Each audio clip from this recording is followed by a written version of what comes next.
po pinsan pinalakol dahil po sa inalang may relasyon sa asawa ng sospek sa Orbistondo. Sospek tinutuntun pa rin. Para sa police report na yan, kasama natin Idol Joanna De Vera. 104.7 IFM Report.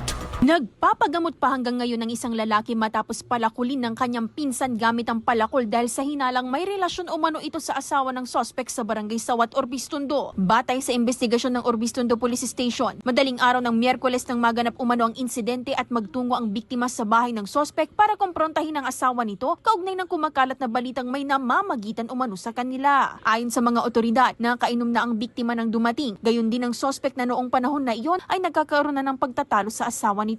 Ito kasing victim natin, siya yung mismong pumunta sa bahay ng suspect upang kumprontahin sana yung asawa ng suspect na para alamin bakit napapabalita na sila ay may relasyon. Kaya hindi niya naman inaasahan na nag-aaway na rin pala itong suspect at saka yung asawa niya na nagkakasagutan din.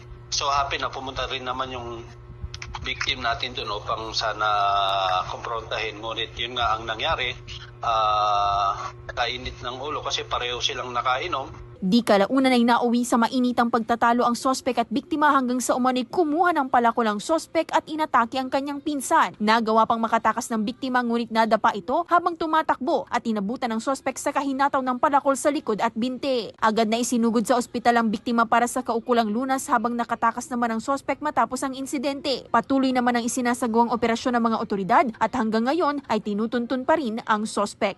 Kasama mula dito sa IFM Dagupan, ito si Idol Joanna De Vera, Tatak IFM. IFM News. IFM News. IFM